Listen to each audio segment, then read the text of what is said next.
రంగారెడ్డి జిల్లా ఐజేయు జిల్లా శాఖ ఆధ్వర్యంలో నిన్న చేవెళ్ళ నియోజకవర్గం శంకర్పల్లి మండలం ప్రగతి రిసార్ట్లో జరిగిన జిల్లా స్థాయి వర్కింగ్ జర్నలిస్టుల మహాసభలో జరిగినటువంటి కొన్ని పొరపాట్లపై అక్కడ చోటు చేసుకున్నటువంటి పరిణామాలు ఒక సీనియరు జర్నలిస్టుగానే కాకుండా జిల్లాలో సుదీర్ఘకాలము 40 సంవత్సరాల పాటు జర్నలిజంలో కొనసాగుతూ సమాజ సేవలో పనిచేస్తున్నటువంటి మా సీనియర్ జర్నలిస్టుల సలహాలు తీసుకోకుండా ఏకపక్షంగా కేవలం ఉద్దేశపూర్వకంగా ఒక వర్గానికే ఒక ప్రాంతానికే కొమ్ము కాస్తూ ఆ ప్రాంతానికి అత్యంత ప్రాధాన్యతనిస్తున్నట్టు ఆ సభ నిర్వహణ జరిగిన తీరు పట్ల జిల్లాలోని అన్ని నియోజకవర్గాలకు చెందినటువంటి అన్ని ప్రింట్ మీడియా, ఎలక్ట్రానిక్ మీడియా, ఇతర యూట్యూబ్ ఛానళ్ళకు చెందినటువంటి అనేక మంది సోదరులు జర్నలిస్టులు కొంత మదన పడడమే కాకుండా కొంత ఇబ్బందిగా సంతోషంగా వెళ్ళకుండా వాళ్ళు బాధతో వెళ్ళినట్టు నేను అనేక మందిని వారి అభిప్రాయాల ద్వారా తెలుసుకోవడం జరిగింది. నిన్న రాష్ట్ర స్థాయి నాయకులు, ఐజేయు నాయకులు పెద్దలు దేవులపల్లి అమర్ కానీ, విరాసత్ అలీ కానీ, సత్యనారాయణ కానీ, నరేందర్ రెడ్డి కానీ అనేక మంది వచ్చినప్పటికీ కేవలము ఎన్నికల కోసము, ఇది కేవలము ఒకరిద్దరు కోసము, ముగ్గురు కోసము ఈ ఎంపిక, ఈ మహాసభలు నిర్వహించుకున్నట్టు స్పష్టంగా అందరికీ తెలిసిపోయింది. ఉమ్మడి రాష్ట్రంలో ఐజేయు సంఘానికి అత్యంత ప్రాధాన్యత, ప్రత్యేకత, దానికి ఒక గుర్తింపు అంటూ ఉన్నది.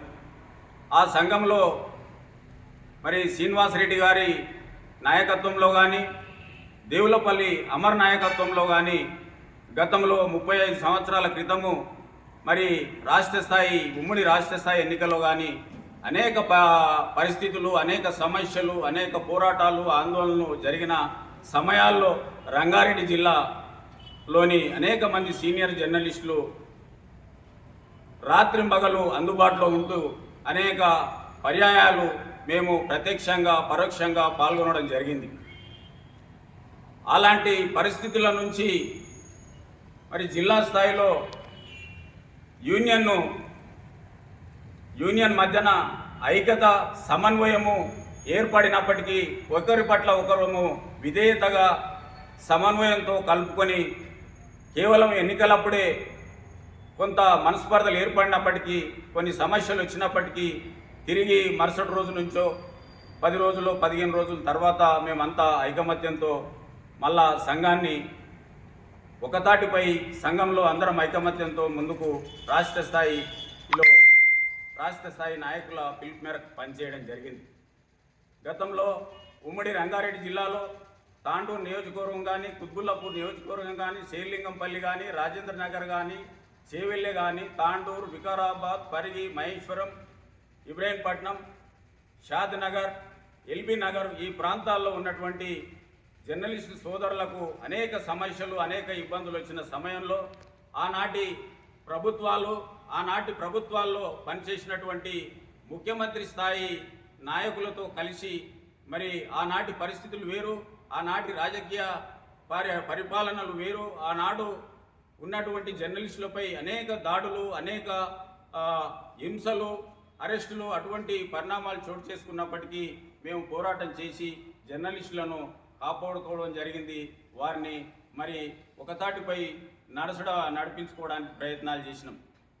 మరి నాడు గత 15 సంవత్సరాల క్రితం, గత 15 సంవత్సరాల క్రితం జిల్లా స్థాయిలో, గతంలో నేను జిల్లా స్థాయిలో కూడా పనిచేయడం జరిగింది. వివిధ హోదాల్లో వివిధ జర్నలిస్టు సంఘంలో ఐజేఈలో కీలక పదవుల్లో పనిచేయడం జరిగింది. జిల్లా నాయకత్వానికి జిల్లా అధ్యక్ష పదవి కూడా పోటీ చేయడం జరిగింది. అనంతరం మా వర్గంలో కీలకంగా పనిచేస్తున్నటువంటి రెడ్డి సామాజిక వర్గానికి చెందినటువంటి శ్రీకాంత్ రెడ్డికి అధిక ప్రాధాన్యతనిచ్చి ఆనాడు స్కూటర్లపై ఆనాడు మేము ఊరు మండలం తిరిగి జర్నలిస్టులను ఐక్యపరిచి మరి శ్రీకాంత్ రెడ్డి కోసం పనిచేయడం జరిగింది. ఎల్బీ నగర్లో ఉన్నటువంటి సుభాష్ కానీ, ప్రవీణ్ కానీ, సత్యనారాయణ కానీ, ఉప్పు సత్యనారాయణ కానీ, అనంతుల శ్రీనివాస్ కానీ, భూపాల్ రెడ్డి కానీ, ఇబ్రహీంపట్నం శ్రీనివాస్ రెడ్డి కానీ, కృష్ణ కానీ, ఇక్కడ ఉన్నటువంటి శంషాబాద్ ప్రాంతానికి చెందిన మనోహర్ కానీ, కృష్ణ కానీ, సీను కానీ, దామోదర్ రెడ్డి కానీ, అక్కడ ఉన్నటువంటి విఠల్ రెడ్డి కానీ, కుత్బుల్లాపూర్లో ఉన్నటువంటి వాళ్ళను వీళ్ళందరినీ కూడా మేము సమన్వయంతో పనిచేసి ఆనాడు పలు పదవుల్లో కూడా మరి కీలకంగా పనిచేసి మరి మా సంఘము సంక్షేమం కోసము కీలక వ్యక్తిగా పనిచేస్తాడని శ్రీకాంత్ రెడ్డికి పట్టం కట్టి శ్రీకాంత్ రెడ్డిని గెలిపించిన అనంతరం ఒక వర్గంగా విడిపోతూ జిల్లాలో గ్రూపులుగా విభజించి గత 10 సంవత్సరాలుగా సంఘాన్ని నిర్వీర్యం చేస్తూ సంఘంలో ఐక్యత లేకుండా, సంఘంలో సమన్వయం లేకుండా ఏకపక్ష నిర్ణయాలు తీసుకుంటూ రాష్ట్ర స్థాయి నాయకత్వాన్ని కూడా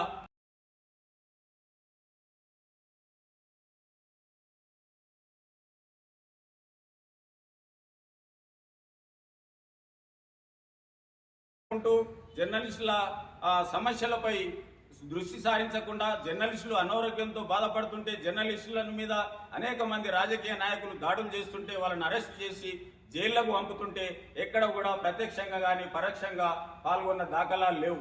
మేము శ్రీకాంత్ రెడ్డి గారికి అనేక సార్లు మేము విన్నవించడం జరిగింది. మీ నాయకత్వంలో పనిచేస్తున్నటువంటి పాలక వర్గంలో కార్యవర్గంలో పనిచేస్తున్నటువంటి వ్యక్తులందరినీ కూడా మీరు ఒకతాటిపైకి తీసుకురండి, జర్నలిస్టుల సమస్యలపై మీరు దృష్టి సారించాలని పలుసార్లు విన్నవించడం జరిగింది. ఈ విషయము దృష్టికి తీసుకొచ్చిన సమయంలో రాష్ట్రంలో అధికారంలో బీఆర్ఎస్ ప్రభుత్వం ఉంది.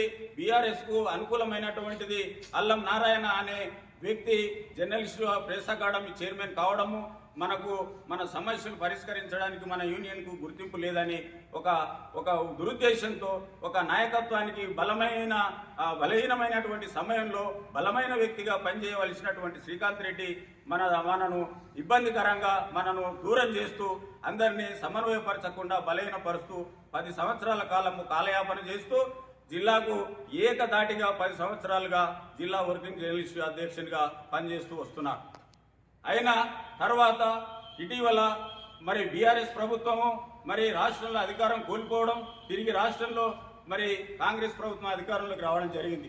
అధికారంలోకి వచ్చిన తర్వాత తొలిసారిగా మరి ఐజేయు అనే మన సంస్థ అయినటువంటి మన జర్నలిస్ట్ సంఘానికి ఒక గుర్తింపు వస్తుంది. మనకు అన్ని సమస్యలు పరిష్కారం అవుతాయి. మన తోటి జర్నలిస్టులందరూ కూడా మరి కింది స్థాయి నుంచి వచ్చిన వాళ్ళు అనేక ఆర్థిక ఇబ్బందుల మధ్య ఉన్నారు, ఇల్లు లేని వాళ్ళు ఉన్నారు, విద్యార్థులను చదివించుకునే పరిస్థితి లేరు అనే ఉద్దేశంతో వాళ్ళందరూ కూడా ఒక ఉద్దేశంతో పనిచేస్తామని ముందుకొస్తున్నటువంటి నాయకులకు అవకాశం ఇవ్వకుండా కేవలం స్వార్థ బుద్ధితో నిన్న జరిగినటువంటి పరిణామంలో కేవలము మా శ్రీకాంత్ రెడ్డికి అనుకూలమైనటువంటి వ్యక్తిని మరి జర్నలిజంలో గత 15-20 సంవత్సరాలు జర్నలిజంలో పనిచేయనటువంటి ఒక పిఆర్ఓను, ఒక మంత్రి దగ్గర పనిచేస్తున్నటువంటి పిఆర్ఓను తీసుకొచ్చి జర్నలిస్ట్ సంఘానికి అధ్యక్షుడిని నియమించడము అందరూ కూడా తీవ్రంగా మనస్ఫూర్తిగా వాళ్ళందరూ కూడా చాలా బాధతో వెళ్ళడం జరిగింది. ఆ విషయాలను అనేక మంది కూడా దుఃఖంతో వెళ్ళడం జరిగింది. పనిచేస్తున్నటువంటి నాయకులు ఉన్నారు, పనిచేస్తున్నటువంటి నాయకులకు ప్రాధాన్యత ఇవ్వకుండా కేవలము గతంలో కూడా చేవెళ్ళ నియోజకవర్గానికి మరి 10 సంవత్సరాల నుంచి మరి రెడ్డి సామాజిక వర్గానికి చెందినటువంటి వ్యక్తి మరి మా యూనియన్ పనిచేస్తున్నాడు. గతంలో వెంకటరెడ్డి, తర్వాత 10 సంవత్సరాలు శ్రీకాంత్ రెడ్డి, మళ్ళా తిరిగి మరొక ఓసీని సలీం అనే వ్యక్తిని పిఆర్ఓగా పనిచేస్తున్నటువంటి వ్యక్తిని తీసుకొచ్చి రాత్రిపూట అందరూ జర్నలిస్టులంతా వెళ్ళిపోయిన తర్వాత రాత్రిపూట ఏకపక్షంగా నిర్ణయం చేయడం జరిగింది. ఇది చాలా దురుద్దేశంతో కూడింది, స్వార్థంతో కూడింది. ఇది జర్నలిస్టుల సంక్షేమానికి చాలా చెడ్డ పేరు తీసుకొచ్చే ప్రమాదం ఉంది. కనుక శ్రీకాంత్ రెడ్డి అన్నగారు, అమర్ అన్నగారు, ఇందులో విరాసత్ అల్ అన్నగారు పునరాలోచన చేసి ఇదొకటి మనకు చెడ్డ పేరు తీసుకొచ్చి, మీకు చెడ్డ పేరు, మాకు చెడ్డ పేరు, మీరు దయచేసి ఇది పునరాలోచన చేసి ఈ కమిటీని రద్దు చేసి అందరితోటి మరొకసారి దీని సమావేశం ఏర్పాటు చేయాలి. మరొక అంశంపై నేను మాట్లాడదలుచుకున్నా.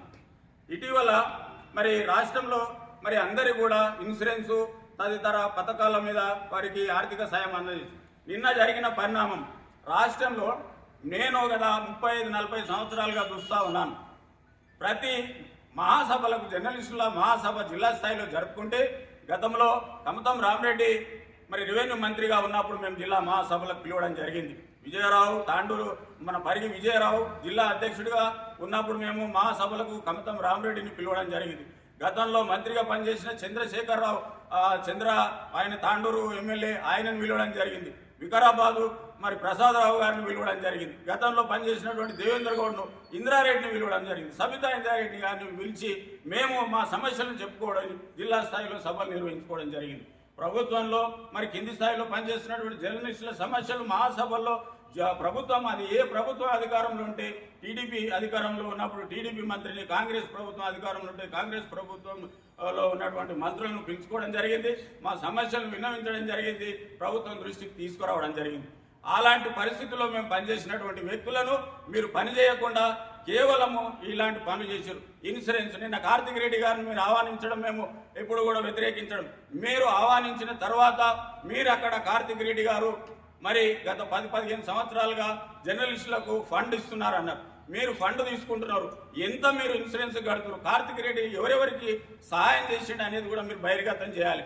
మీరు ఏ జర్నలిస్ట్ చనిపోతే మీరు ఎంత అమౌంట్ మీరు కార్తిక్ రెడ్డి కుటుంబం ద్వారా మీరు వీళ్లకు ఆ ట్రస్ట్ ద్వారా ఇచ్చారు అనేది కూడా మీరు బహిర్గతం చేయాలి. కార్తిక్ రెడ్డి గారు సాయం చేయడం మేము తప్పట్టడం లేదు. మేము కూడా వాళ్ళ అమ్మగారి ఆయములు మేము పనిచేయడం జరిగింది. మీరు దయచేసి మీరు ఎంత తీసుకున్నారు, ఎవరెవరికి సాయం చేశారు అనేది బహిర్గతం చేయాలి. ఒకవేళ మీరు అతన్ని యథావిధిగా కొనసాగితే మేము ప్రత్యామ్నాయము ఏర్పాటు చేసుకోవాల్సిన పరిస్థితులు వస్తున్నాయని మేము ఈ సందర్భంగా మా రాష్ట్ర నాయకత్వానికి దృష్టికి తీసుకుపోవడం జరుగుతుంది, ప్రభుత్వం దృష్టికి తీసుకుపోవడం జరుగుతుంది, జిల్లా మంత్రి దృష్టికి కూడా తీసుకుపోవడం జరుగుతుందని ఈ సందర్భంగా ఈ సమావేశానికి మేము ఎవరిని కూడా ఆహ్వానించలేదు. ఒకవేళ ఆహ్వానిస్తే ఇలా 300-400 మంది ఈ వేదిక దగ్గర ఉంటారు. మేము కేవలము మా యూనియన్లో నెలకొన్నటువంటి సమస్యను మేము సవరించుకోవాలి, సరిదిద్దుకోవాలి. ఈ సంఘానికి ఒక ప్రత్యేకమైనటువంటి గుర్తింపు ఉంది. ఈ సంఘాన్ని మేము చక్కదిద్దుకోవాలనే ప్రయత్నమే తప్పితే మేము ఏదో అధ్యక్షుని కావాలని కాదు. మేము అధ్యక్షుని అయ్యేది ఉంటే ఒక 30-40 ఏళ్ళ కిందనే అయిపోతుంటే నాతోటి పనిచేసినటువంటి వాళ్ళంతా కూడా ఈరోజు లేరు. ఇప్పుడు మేము ఈ వయసులో కూడా మేము సలహాలు ఇవ్వడమే తప్పితే మేము ఏదో దురుద్దేశంతో పనిచేయడం లేదు. మాకు ప్రత్యేకమైనటువంటి స్థానం కల్పించకుండా మీరు కేవలము 14 ఏళ్ళు 12 ఏళ్ళు పనిచేసిన వాళ్ళకు 25 ఏళ్ళు నిండాయని సన్మానాలు చేయడము, సత్కారాలు ఇచ్చడము ఇది జర్నలిస్టు వృత్తికి మంచి పద్ధతి కాదు. ఇలా 24-25 ఏళ్ళు చేసిన వాళ్ళని గుర్తించకుండా కేవలము మీ కనసైలలో పనిచేస్తున్నటువంటి జర్నలిస్టు ఐజేయు రంగారెడ్డి